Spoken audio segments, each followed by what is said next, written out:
Okay, I know there's some movies I haven't gotten to yet. I haven't seen Everything Everywhere All at Once, and I hear it's great, but hello, new movie alert? Hardcore Catholic film Father Stu, starring Mel Gibson and Mark Wahlberg, where Wahlberg is taught to be a priest by Monsignor Malcolm McDowell?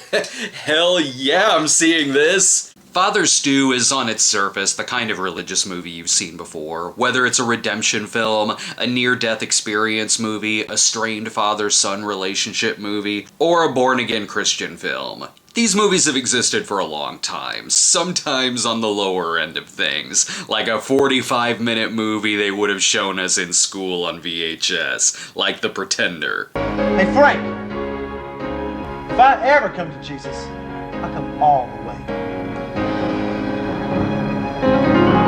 Though the hook of this one is that it has slightly more of an edge to it than something like Heaven is for Real or The Case for Christ. An edge in that it's a faith-based movie with more F-bombs than Goodfellas. It's hard to get mad at a movie which opens with Mel Gibson smoking and drinking and saying, "Eat your fucking vegetables." This is the true story of Stuart Long, a former boxer who goes to Hollywood to be an actor, only he falls in love with a Catholic girl, and one thing leads to another, and he wants to be a priest. Happens to the best of us. This is like an alternate universe Boogie Nights, where Dirk didn't do porn, but did mop commercials and then found religion. Hell, with Wahlberg and Gibson being the father and son, it's also like you're watching a movie not made by them, but by their father and son characters from Daddy's Home 2. I was honestly with a lot of this movie. It was genuinely funny at times. I really liked the dialogue in it,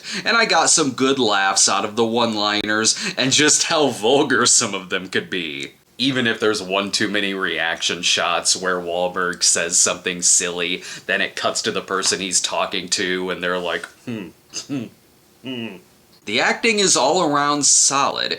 Gibson and Wahlberg work great off of each other, especially the insults they trade. The supporting performances are very good and sometimes funny. Though some characters just kind of exist to give our lead wise advice. For a first-time director, Rosalind Ross shows a lot of promise, even if some of the choices are a little odd. There's a very shocking accident in the movie, involving a motorcycle and then being run over by a car, to which I heard some people in the audience go, "Holy shit!" Then this is undercut by a cameo appearance from the Virgin Mary. I'm not saying that a scene or a vision like this can't work in a movie, but here, it looked more like Mary was on her way to a photo shoot. For a lot of it, I was riding the B or B- level. It's cliched, yeah, but the performances and the lines were carrying it. It starts falling apart in about the last 45 minutes or so.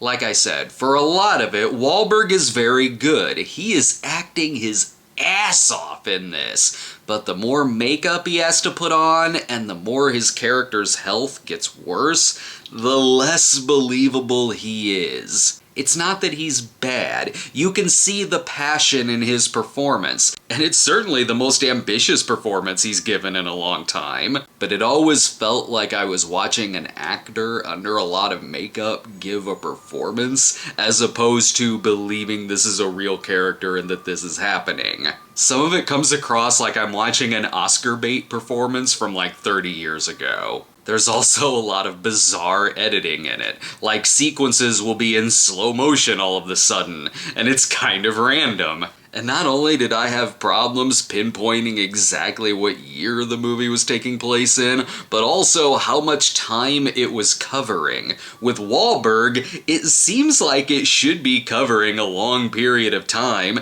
and yet, weirdly, it doesn't feel like it. Especially when everyone else in it looks exactly the same by the end as they do at the beginning, like how an actor would look if they were on set for a day and just given a different set of clothes. Really, it needs another pass through the editing room, because the movie doesn't end. There's quite a few points where I thought it was over, and then it just keeps going. It's not that the last batch of scenes aren't important. They are, and they do wrap things up. It's just that they could have been worked into the movie a little better, as opposed to a collection of, oh, by the way, scenes at the end.